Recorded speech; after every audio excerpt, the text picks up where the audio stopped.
Assalamualaikum. Kembali lagi dengan saya Dr. Ivan di channel Curhat Sehat. Pada kesempatan kali ini kita akan mencoba membahas mengenai beberapa masalah kesehatan yang berhubungan dengan kehidupan sehari-hari ya. Cuma sedikit diinformasikan bahwa background kita pada hari ini mungkin berbeda ya, karena kebetulan pada minggu ini jadwal offline kami cukup padat sehingga kita sempatkan untuk membuat video di salah satu ruang dokter di rumah sakit kami.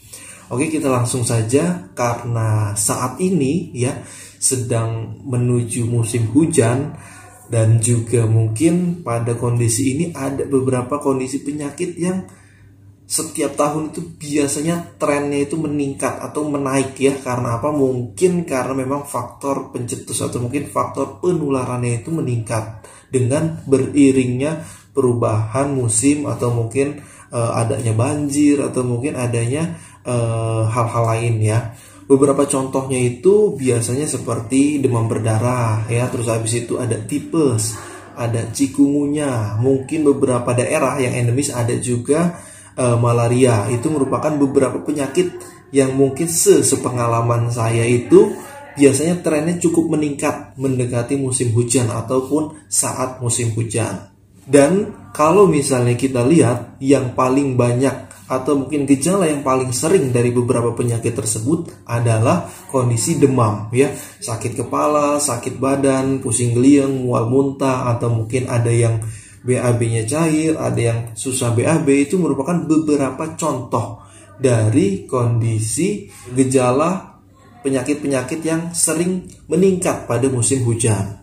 Dan pada kesempatan kali ini saya ingin membahas mengenai penanganan awal pada beberapa gejala tersebut ya, terutama yaitu mengenai penanganan masalah demam ya.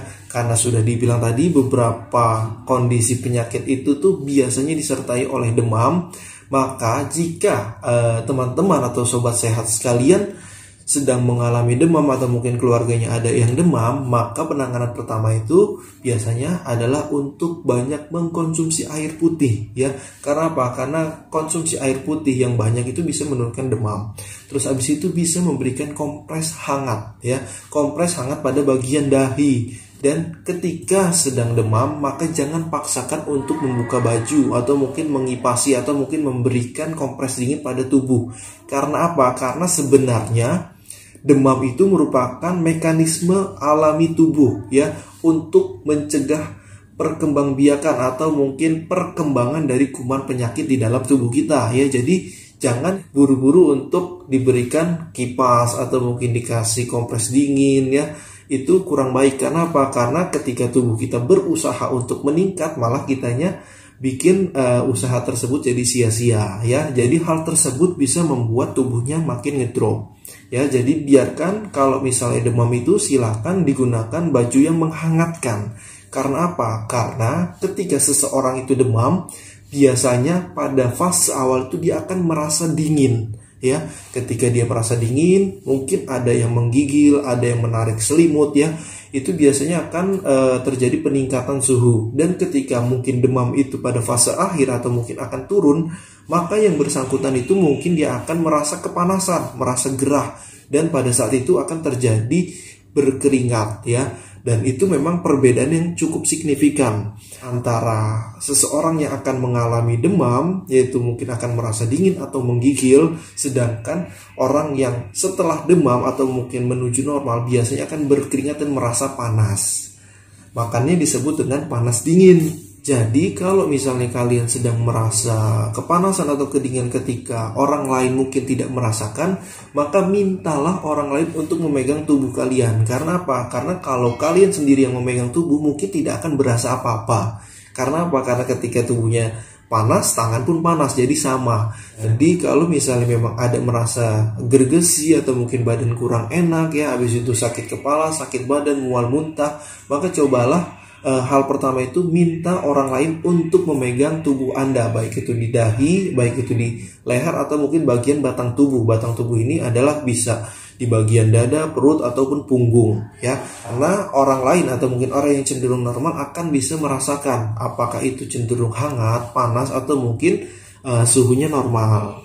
Lalu berikutnya ketika seseorang sedang demam, selain yang tadi banyak minum, habis itu juga dikompres hangat dan juga diusahakan untuk menghangatkan tubuh dari yang menderita, maka yang keempat ini bisa juga dengan cara mengkonsumsi obat-obatan penurun panas ya. Dalam hal ini saya sebutkan salah satu contohnya adalah obat paracetamol ya, atau mungkin merek yang mengandung paracetamol. Dan saran saya ketika mengkonsumsi paracetamol, usahakan yang kandungannya atau mungkin isinya hanya paracetamol.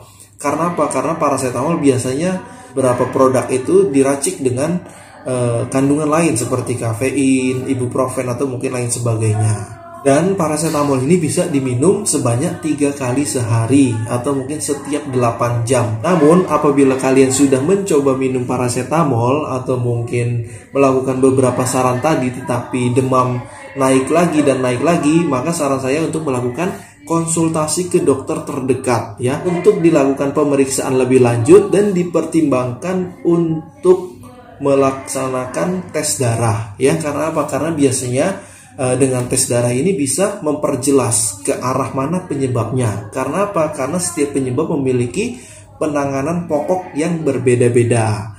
Ya, mungkin itulah beberapa pembahasan singkat mengenai penanganan penyakit-penyakit yang biasanya trennya itu meningkat pada menjelang musim hujan atau ketika musim hujan. Semoga kita diberikan kesehatan, dan apabila video ini bermanfaat, jangan ragu untuk like dan share video ini, serta silahkan ditanyakan atau didiskusikan di kolom komentar apabila ada pertanyaan yang ingin Anda tanyakan. Wabillahi taufiq wal hidayah. Wassalamualaikum warahmatullahi wabarakatuh.